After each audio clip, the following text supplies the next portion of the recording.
Môre aan julle almal, wat 'n voorreg om met jou te praat. Dis Vrydagmôre. Jy sal hoor hier so bietjie 'n opgewondenheid in my hart. Jo, dit was 'n wilde week. Baie taaf, besig, uitdagings. En ja, ek is baie dankbaar. Tot hiertoe het die Here voorsien. Is dit nie so nie? Dit was een van die dinge wat my pa altyd gesê het. Nou ja, vanmôre wil ek bietjie met jou gesels. Dis Vrydagmôre. Nee, in my hart is daar 'n opgewondenheid. Die naweek is daar 'n dameskamp. En ek en Leonora gaan so 'n bietjie soontoe vanaand daar by bedien in die bos. Dit gaan 'n groot, fantastiese geleentheid wees. Nou ja, vanmôre gaan ek gou 'n bietjie met jou praat oor iets. Ek gaan vir jou iets lees en dan kyk ons na Jesus se hart. Dit is vir my die mees fascinerendste iets op die aarde, om uit te vind wie Jesus was, hoe hy gedink het, hoe hy gestaan het, hoe hy gepraat het, hoe hy geloop het, hoe hy opgetree het, hoe hy arme mense gesien het, hoe hy ryk mense gesien het, hoe hy slim mense gesien het, hoe hy dom mense gesien het. En alles wat hy gedoen het, was presies wat in Vader se hart gaan. So as jy wil weet wie Vader is, kyk net na Jesus. Hoor wat hy te sê het. En dan doen hy 'n baie interessante ding. Hy kom en hy was sy disippels se voete. Dis 'n interessante een. As Hemelse Vader stuur sy seun om 'n klomp sondaars se voete te was, ek weet hom nie so lekker nie. Ek wonder wat sal jy doen? En een van hulle was die ouens wat hom verraai het. Kan jy dink, hoe was jy die ou se voete wat jou galg toe gaan stuur? Hoe jy gaan vermoor? Hoe was jy daai voete? Hoe kyk jy na daai ou se voete? Stofferige, vuil voete. Hulle het nie skoene gedra nie, hulle het sandale gedra.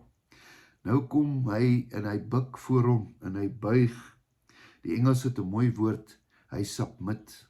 En dan was hy die man se voete wat hom gaan verraai. Nou ja, dan is die ouens verstom. No ways, daar's nie 'n manier nie. Jy gaan nie my voete was nie, Jesus. Daar's nie 'n manier nie. Ons moet jou voete was. Hy sê nee. Julle verstaan nie hoekom ek hier is nie. Julle verstaan dit nie nou nie. Julle verstaan nie die hart van die Vader nie. Ek het nie gekom julle te oordeel nie. Ek het gekom om julle te dien. En so moet julle ook aan ander doen.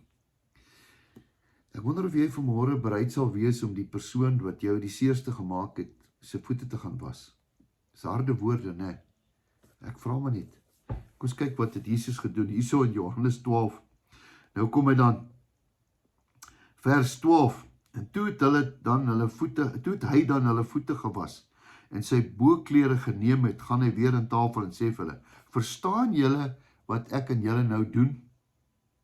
Julle noem my meester en ek Here, en julle is reg, want ek is dit. En as ek dan die Here en die meester julle voete gewas het, is julle ook verplig om mekaar se voete te was. En ek, wat 'n voorbeeld gegee het, om net soos ek aan julle gedoen het, so ook te doen. Voorwaar, ek sê vir julle, 'n dienskneg is nie groter as sy heer nie, en 'n gesant is ook nie groter as die een wat hom gestuur het nie." Ek wonder hoeveel CEO's sal al hulle mense se voete gaan was. Ek wonder hoeveel skoolhoofde sal al hulle onderwysers se voete gaan was. Ek wonder hoeveel pastore en dominees sal al hulle gemeenteraad. Wag, Dawie, moenie so toe gaan nie. Jy raak nou aan sensitiewe dinge. Maar dis mos maar wat Jesus gedoen het. Ons moenie mekaar se koppe was nie. Mekaar se voete was. Want dis waar reality na vorentoe kom. Dat ons mekaar moet dien. Ek het nog nooit hieroor gepraat nie. Dis die eerste keer eerste dag van COVID dat ek begin het, dat ek vandag hierdie boodskap bring. Ons moet mekaar se voete was. Dis wanneer jy agterkom watter hart Jesus gehad het, om self sy moordenaar se voete te was. Vat nog hulle uitdaging. Ons moet eerder mekaar bedien. As jy vanmôre daai persoon wat jy die minste van hou in gedagte het, en jy is bereid om hom te vergewe, om sy voete te was, dan is jy op die regte plek. Dis nie 'n maklike boodskap hierdie nie, maar ek praat net die waarheid. Hoe jy uitdag, kom ons was eerder voete voor ons koppe was. Mag die Here jou seën hierdie naweek, mag jy weet dat jou beste voorlê. Nou gaan ek vir jou bid. Here, help ons om voete te was en nie koppe te was nie. Ek loof en prys U naam.